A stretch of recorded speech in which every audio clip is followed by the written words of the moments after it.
Demonstrations in support of Palestine take place every day in this country as if on a roll. But what happens to our citizens, to farmers, who are severely criticized and condemned? Protesters with a certain political agenda become media favorites. Their actions are not perceived as a violation of order, but on the contrary, as heroism.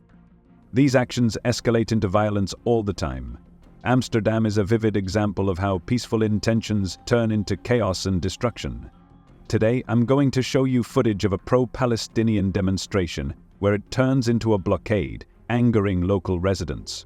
We will carefully watch the videos and discuss the latest events that concern the whole country.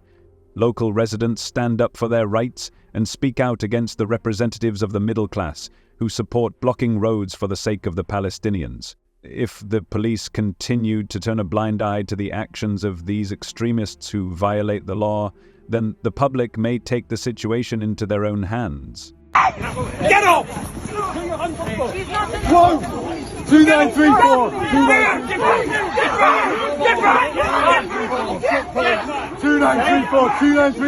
2934! We're watching you!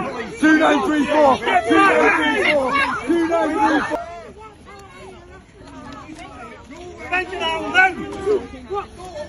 If you not get involved, you'll be...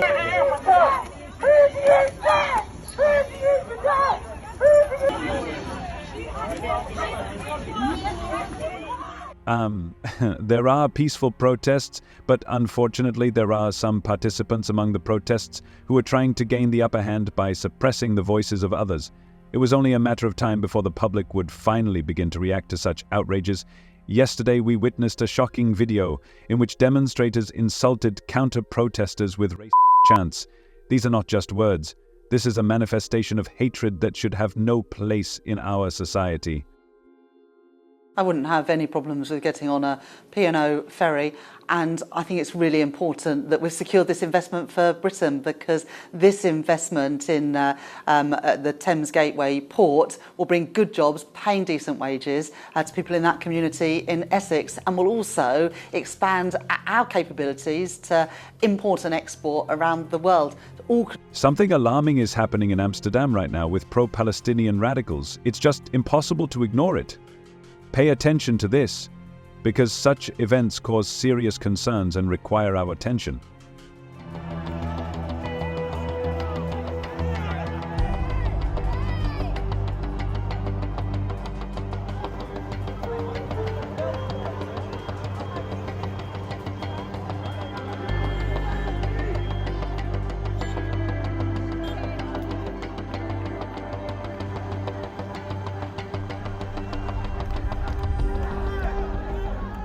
It's only a matter of time before we witness similar events in Britain, and it's alarming. How do you feel about this? Feel free to share your thoughts in the comments. Your opinion is very important. And now, let's move on to other news. Mauritius has no legal or historical claim to the sovereignty of a group of islands that are 1,300 miles away from where it is. Nor does, from the International Court, it was purely an advisory opinion. There is no legal reason why we have to do any of this. Now, I warned the Foreign Secretary 6 weeks ago in this chamber that it was an enormous mistake to do this, given that we had a US presidential election coming up on November the 5th. And if you say to me, well, yes, it's okay, the United States are fully in favour, really? I can tell you that the incoming National Security Advisor, Mike Waltz, has form on this, right back to when the Right Honourable Member for Braintree was doing his best to give away the sovereignty of the Chagos Islands. Donald Trump is determined to veto Labour's agreement on the transfer of Chagos Island, and this could be a real disaster for Starmer's ambitions. Although this proposal has already received Joe Biden's approval, after Trump's impressive victory last week, it became clear that the president-elect is actively seeking legal advice from the Pentagon to cancel this deal. The Trump transition team, under pressure from Nigel Farage's allies, is vigorously exploring the possibility of cancelling this controversial agreement. Farage confidently stated in an interview that Trump could indeed veto this decision.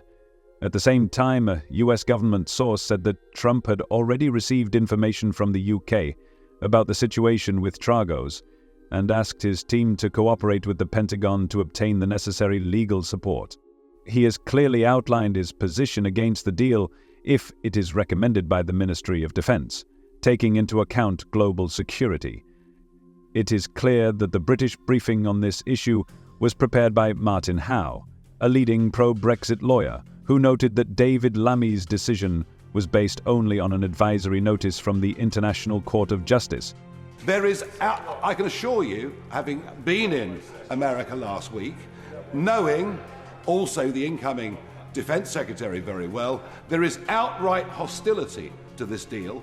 Whatever is said about a lease agreement, as we saw with Hong Kong, these agreements can very, very easily be broken. Diego Garcia was described to me by a senior Trump advisor as the most important island on the planet as far as America was concerned. So you're going to find outright hostility. And by the way, when it comes to the Chagosian people, yes, of course, what happened to them was truly awful. They do not wish to live. They're unanimous in this.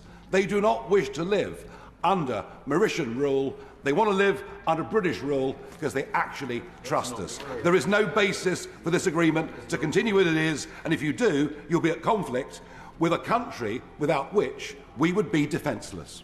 Trump's main allies, Mike Waltz and Marco Rubio, are sounding the alarm about the looming threat from China, which views Mauritius as its staunch ally. Waltz leaves no room for doubt.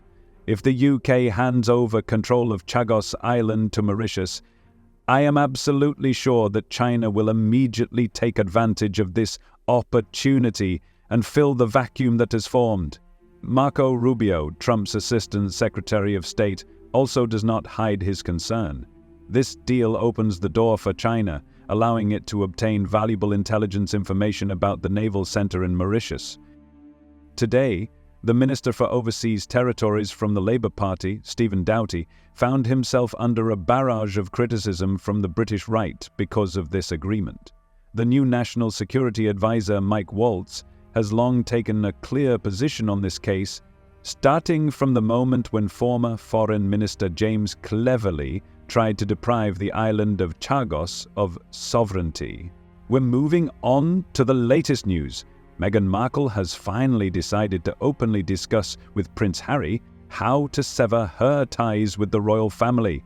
The relationship between the Duke of Sussex and Prince William has been mired in conflict for many years, and King Charles also does not stay away from this drama.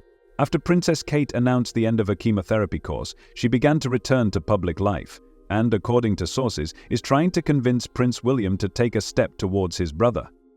After Prince Harry and Meghan temporarily separated and focused on themselves, insiders report that Kate may use this opportunity to push her husband to reconcile with Harry. But, as Heatworld has learned, Meghan must be an integral part of this process. What do you think about what we talked about in today's video? We are waiting for your opinions in the comments below. See you soon!